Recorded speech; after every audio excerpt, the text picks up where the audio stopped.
하신 것이죠.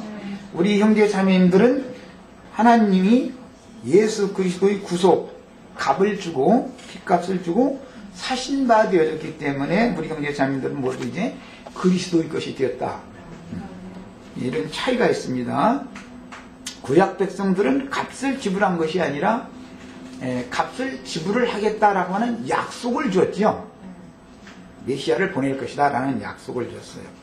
자, 그 다음에 성경에는 혈통적인 이스라엘과 참 이스라엘이 있으며 혈통적인 유대인들과 자칭 유대인들 곧 사탄의 회가 있고 이면적인 유대인들이 있고 진실한 신앙을 추구하는 소수의 참지자들이 있습니다.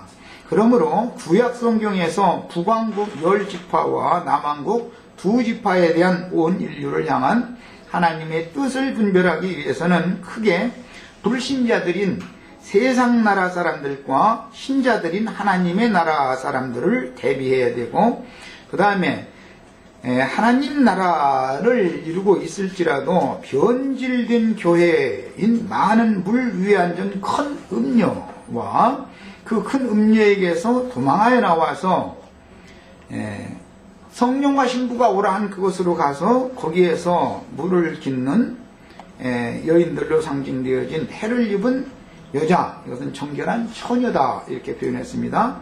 이 이적의 여자가 대비되는 것을 아셔야 됩니다. 그러니까 기독교계라고 하는 것과 그 기독교계에서 빼내심을 받은 또 다른 소수의 무리가 있다. 이방 세상 나라에서는 부르심을 받고 그 다음에 부르심을 받으면 기독교계에 들어가게 마련인데 기독교계에서 나중에 추수때가 되어졌을 때 장성한 자가 되어진 사람들은 분별해서 빼내심을 받게 마련이다. 이런 차이를 아셔야 되겠습니다. 그래서 가라지 무리와 섞인 어린아이 신앙인들과 장성한 자들인 곧 이기는 자들 하늘이 기록한 장자들의 총회교회를 대비할 줄 알아야 됩니다. 그래서 땅의 교회와 하늘의 교회가 엄격하게 구분된다. 성경에는 이런 걸 명확하게 분별하실 줄 아셔야 됩니다. 자, 그런데 이제 오늘 본문 말씀에 보면 이스라엘 자손이 다른 신을 섬기고 건포도 떡을 즐겼다 그렇게 표현했는데 원래 다른 신을 섬기고 이 파나 섬기고라는 히브리어는 얼굴을 돌이켜서 다른 것을 바라봤다라는 뜻입니다. 자, 그러니까 이제 이게 바라봄의 법칙이라고 하는 것은 에덴 동산에서 원래 하나님의 말씀을 맡은 선지자였던 남편인 아담을 통해서 공급을 받아야 되는 여자는 본래는 자기 남편만 바라봤고 자기 남편이 가르쳐주는 그 말씀만 들어야 했습니다. 그런데 다른 잡귀의 왕인 마귀가 와서 여자를 미혹했을 때 여자는 먹지 말라고 그만 금령의 실과 나무를 바라보니까 보기에도 좋고 먹기에도 좋고 지혜롭게 할 만큼 탐스럽게 보이더라는 거예요. 그래서 그 결과 그건 이제 다 먹었다고 그랬습니다. 이것이 이제 상징입니다. 그러니까 섬긴다라는 말은 결국 근원이 뭐냐? 파나 이 히브리어는 섬긴다라는 말은 바라본다라는 말이에요. 무엇을 향하느냐? 우리가 율법으로 말미암아 율법을 향하여 죽었나니 이제부터는 하나님을 향하여 살려 합니다. 무엇을 향하느냐라는 것이 어떠한 남편의 공급을 받느냐와 결정적인 관계가 되는 거다라는 것을 성경이 계속 말하는 거예요. 자, 그 다음에 건포도떡을 즐길지라도 라고 표현했는데 이 건포도떡 히브리어로 아시샤 이 용어는 무교병떡과 구약성경에 무교병을 먹으라고 이렇게 돼 있죠. 구약성경에는 무교병떡과 대비되는 용어로서 아수르인들이 숭배하는 풍요의 여신인 아스다로 신전에 바칠 때는 반드시 건포도를 섞어서 떡을 달콤하게 만들어서 제사를 했습니다. 그러나 하나님의 율법에는 제사로 드리는 떡은 모두 무교병떡을 드리도록 되어 있었죠.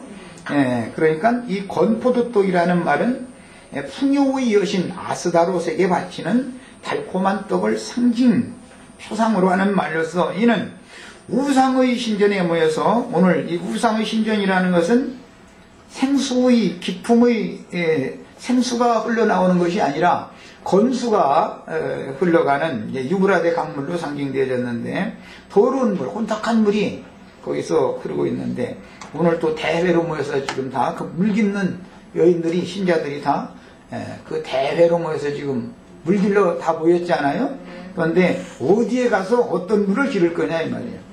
주님께서 말씀하실 때 내가 주는 물을 마시는 자는 그 배에서 영원토록 목마르지 아니하는 생수의 강이 넘쳐나리라 하시니, 이는 저희가 받을 성령을 가리켜 말씀하신 것이다. 진리의 성령, 생명의 성령을 생수의 물로, 오늘 우리 형제자매님들 지금 물길로 생수의 우물에 오신 거예요. 교회 모임이라는 것은 생수의 우물로 상징되는 거예요. 여기 이제 물길로 오셨어요. 그러면은 이제 물을 잘 길어서 이제 마셔야죠. 물 길러 오는 것이 무슨 뜻인지, 물 길른다는 것이 무슨 뜻인지 아시죠?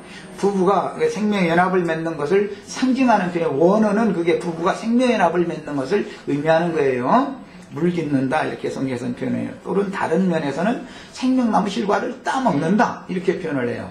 이건 이제 그 문자적인 의미를 우선 잘 아셔야 성경이 말하고자 하는 의도를 알 수 있어요. 그래서 예수님이 내가 하늘로서 내려온 산떡이 나를 먹어라. 이게 생명나무 실과를 따먹는다는 건 예수를 먹는다. 떡으로, 생명의 떡으로. 그 다음에 예수를 마신다. 내 피를 마셔라. 참된 음료를 마셔라. 이런 표현을 했는데, 그건 성령을 마셔라. 그 말이에요. 자, 그 다음에 오늘 또 우상의 신전에 모여서 육체의 달콤함을 주는 꾀는 가르침들, 뱀의 교훈은 건포도떡으로 상징이 되어졌다. 뱀의 가르침이라는 것은 사람의 육신을 자극해주는 달콤한 떡으로 상징한다. 건포도떡으로 상징한다. 하나님께서 주시는 떡은 무교병떡이죠. 그렇기 때문에 광야 전기간 동안 이스라엘 백성들이 원망하고 불평했었던 것은, 우리가 애굽에 있을 때 고기 까마귀 때 있었고 외와 마늘과 부추를 먹을 때 그때는 자기네들이 입이 달았다는 거예요. 그런데 오늘 우리들도 하여금 애굽에서 불러내가지고 광야길을 걷게 하시는 전기간 동안 길이 험하고 음식이 우리 입에 맞지 않는 음식을 계속 준다 이가지고 불평했다는 거잖아요. 그래서 원망하고 불평한 사람들은 광야에서 다 떨어져 죽었다고 그랬어요. 그러니까 무교병떡이라는 것은 쉽게 먹기가 쉽지 않은 떡이다라는 걸 알 수가 있는 거예요. 자, 이것은 장성한 자들이나 먹을 수 있는 음식이요, 단단한 식물이다 이렇게 표현했어요. 어린아이들이 먹는 그런 젖과 같은 식물이 아니죠. 자, 그 다음에 바벨론의 탐하는 과실을 즐겨 먹는 것으로 금령의 실과를 따먹는 것이라고 상징을 했습니다. 그 다음에 사탄은 그 사자들을 많이 세상에 보내는데, 그들은 의문과 육체에 상관되는 계명의 율법 말씀들을 강요하는 거짓 선지자들이며, 지식의 열쇠를 자기들만의 특허를 받은 것으로 취하여 에덴 동산으로 돌아가는 동물을 막고선 그룹들로서 그들은 두루 도는 화염검을 가지고 있다고 그랬습니다. 그러나 주님의 보내심을 받은 사자들은 계시록 거룩한 성 새 예루살렘의 문지기들로서 그들은 금갈대를 손에 쥐고 하나님의 집인 거룩한 성의 12 진주문들을 지키는 것으로서 시연시켰습니다. 갈대라는 것은 캐논, 헬라어로 이건 잣대라는 뜻으로서 절대 기준, 사람의 영혼의 상태를 하나님의 절대 기준에 따라서 검증하는 것을 일러서